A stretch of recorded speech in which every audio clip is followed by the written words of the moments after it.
This is MichMash, a weekly conversation where we try to unjumble an important and sometimes under-the-radar statewide story that affects you. I'm Cheyna Roth. And I'm Alethia Kasben. And I'm Gorchow. Listeners, we hope you had a lovely Thanksgiving, complete with turkey, stuffing, and of course, a Lions victory. We are recording on Monday, November 24th. And on this holiday week, I'd recommend you take a look at the show on the WDET YouTube channel for some extra festive fun. My Detroit Lions ugly Christmas sweater is making its annual appearance, and the outstanding Thanksgiving artwork of Alethia's daughter, Lucy, is on display. Isn't that great? Googly eyes. Who doesn't love that? So let's get to the business at hand. The three of us thought this very special holiday weekend episode would be a good time to get together and take a look at the month ahead. There's a lot going on and a lot that potentially could be going on. So let's start with an issue that has really exploded onto the political scene in the last month and will be a big topic at the Michigan Public Service Commission, which regulates the state's electric utilities next week, data centers. Some people are super jazzed about them. Some people are saying there's a huge lack of transparency going on around the whole process. What's happening here? Well, in short, the growth of artificial intelligence is generating a need for more data centers. That begs the question, what is a data center? Well, I asked ChatGPT, one of the AI services that relies on data centers, for a short, podcast-friendly definition of a data center, and here's what it said.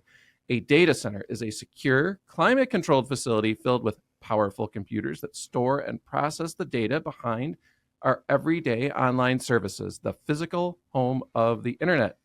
I also asked ChatGPT to provide a fun line to use on our one and only MichMash podcast, and it failed to come up with anything. So score one for the humans, because everyone knows we're all about the fun here. How much water do you think those searches took up? So OpenAI, the company behind ChatGPT, announced about a month ago plans to build a massive data center in Saline Township in Washtenaw County that represents an estimated $7 billion. Yeah, $7 billion with a B investment. Bridge, Michigan recently reported there are 9 other communities where companies have proposed building these large-scale data centers. And this interest is a result of a law the legislature and Governor Whitmer approved in 2024 that expanded the exemption from the state's 6% sales tax purchases of the equipment inside these data centers to these facilities. And to Shayna's point, the environmental questions about data centers certainly came up when they passed those bills, and Democrats in particular were not in total agreement when that policy passed. So this is raising a lot of serious environmental concerns. Like I joked about, how much water did Zach's searches take up? But that's actually a real issue. First, there's the question of the electricity for these huge data centers. Michigan has aggressive clean energy generation requirements, and it's not yet clear how the utilities are going to generate the needed power and comply with those rules. Further, there are questions about the water usage needed to cool the equipment at data centers. And then there's the land use question. NIMBY is a tale as old as time, and no surprise, folks who live in rural areas and in many cases live there for the natural beauty and quiet are less than thrilled at the prospect of massive data centers getting built in their communities. So let's go to the electricity question. Next week, the Michigan Public Service Commission, or PSC for short, will hold a virtual hearing on DTE Energy's request for something called ex parte approval of special contracts for electric service to OpenAI for the Saline Township data center proposal. This would, if approved, fast track the process and bypass public hearings.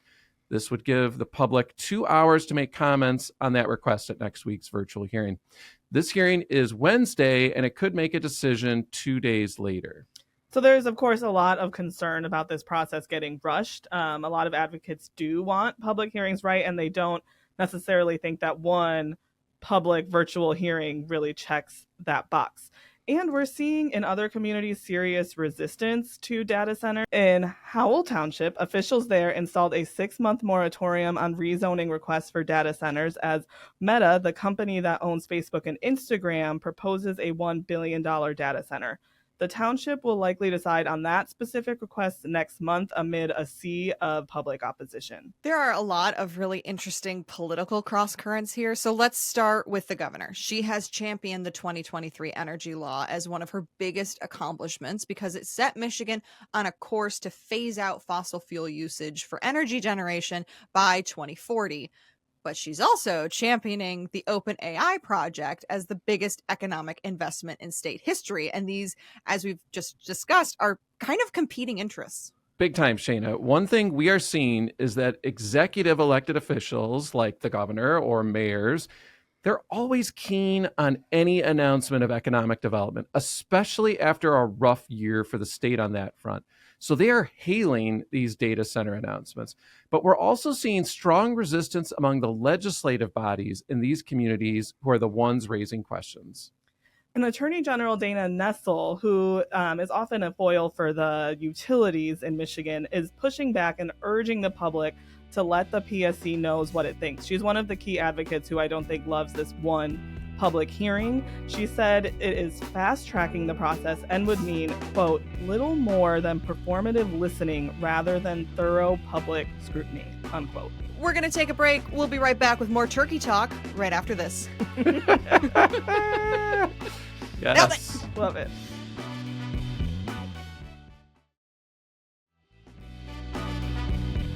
And we're back. Let's keep talking about what's going on and what to expect for the rest of the year.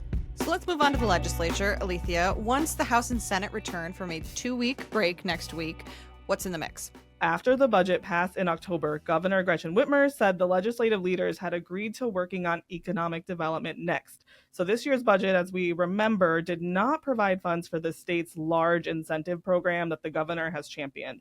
So before the Thanksgiving break, much of the focus was on the legislature requiring notice and details on spending earmarks in the budget. So I assume economic development is going to be the focus during the next few weeks. However, lawmakers have, 7 to 9 days on the calendar for the rest of 2025. So we'll see how quickly they can get moving on something huge like economic development. Not a lot of time left, that's for Not sure. a lot of time. Zach, Speaker of the House Matt Hall was on the show recently, and he was really focused on regulatory reform. This was also something that Governor Whitmer pitched in her State of the State. Do you have any updates on that area? Well, it feels like the governor's State of the State speech was an eternity ago, but it really was this year, and she called for improving the state's regulatory and permitting process. The new House Republican majority was excited about this change and has been moving on it. Here's some of what the speaker said when he was on the show recently. When Governor Whitmer at the State of the State said she believes in regulatory and permitting reform, I stood up and clapped. I couldn't stand up fast enough. I said, wow, you opposed this for 6 years and now you support it. Wonderful. I told our rules chairman, Bill G. Schuette, I said, let's move really fast while Whitmer supports regulatory reform. So we looked at a report that Laura came up with. That's her Licensing and Regulatory Affairs Department. And they came up with a lot of ideas on how we can improve licensing in the state. The Rules Committee had some hearings. They talked to a lot of business groups. And we actually have over 50 bills that will improve regulations in Michigan and licensing in Michigan. House Republicans have been making moves on legislation, but Governor Whitmer has said little on this issue since the State of the State, and the Senate has shown almost zero interest. So we'll see if the speaker can leverage this still this year, but there hasn't been a ton of momentum yet. The other possibility to watch would be some type of supplemental appropriations bill that would serve the technical purpose of helping to close the books on the previous fiscal year, but perhaps allow for some repair work, notably putting funding back into the Autism Navigator program that got defunded. And no one seems to think that this was the right move, even though it did in fact happen. But again, the rest of the year, 7 to 9 days. What are your odds on that, guys? Right. I think this is a key example of something that traditionally would happen in the next few weeks, close the books on the fiscal year, make any necessary cleanup moves, and do it all before 2026 comes. But, we just haven't seen them do things in the traditional way in the last year. The executive office hasn't made public a request for a supplemental yet. And it's hard to say if this, will make the cut if the legislature does take action on a large amount of bills. again, something that we traditionally see in the last weeks of session, right? Just a flurry of things being passed. This could definitely be one of them, but this year has been, very few bills getting passed, not a ton. So the thing with the budget is these are the kinds of bills that can move very quickly. They just take a bill that's already passed the House and the Senate in some other form, and then they throw in whatever funding they want, and they could get it to the governor in a matter of an hour if that's what they wanted to do. The other thing I would say is now that these new earmark requirements are in law, and they would have to make public earmark requests 45 days before a bill goes to the governor, that really takes that off the table. Like, they can't send a bill with earmarks to the governor. So they don't have to worry about getting caught up in that. So potentially, if this was just going to be a simple close the book supplemental, they could do that without all the earmark drama hanging over it. Yeah. Well, before we head out, we'd be remiss to not talk about the 2026 election, that sort of big ball of something looming over every candidate's dinner table. After the holiday, it's a big campaign finance reporting period for candidates heading into the election year. Zach, Alethia, can you break it all down? So this is a big month for the governor's race in a lot of ways. First, December is Detroit Mayor Mike Duggan's last month as mayor. You may recall he is a candidate for governor without party affiliation. So he is going to lose a huge asset of having the mayoral megaphone to command attention in 2026 once he leaves office in a way that none of his competitors in 2025 could match. When you're the mayor of Detroit, I mean, you're one of the two biggest public officials in the state. Sometimes you're the biggest. You do anything with your job, you're going to get a lot of news coverage. That ends on January 1, 2026. The upside for him, though, is he's going to be able to campaign full time. When you're mayor of Detroit, that is a round-the-clock job. But now he's going to be able to devote all his time and energy to campaigning. So that's the upside for him. So everyone who willingly signed up for campaign emails and those of us who did not will get a lot of, hey, this is very, very, very serious. Please give me money. Emails almost daily for the next few weeks. The last day of the reporting period is December 31st, and candidates will file those reports in February of 2026, and it will be the last time we hear from them until mid-July, which is wild. Remember, mid-July is weeks before the primary. And of course, we have some big ones, governor, where both sides are duking it out, though maybe the Republican side is more competitive. So this is one of the final opportunities for candidates to solidify or change the perception of their candidacy and if they are viable to win. I think the governor's race is probably top of mind for a lot of people right now. We've got the independent candidate, former Detroit Mayor Mike Duggan, locked in, as we said. But on the Republican and Democratic tickets, there's quite a lot of people vying to be on the final ticket for their party. Do you two have any early predictions there? So both sides right now have their perceived favorites, right? So we have U.S. Rep. John James for the Republicans and Secretary of State Jocelyn Benson for the Democrats.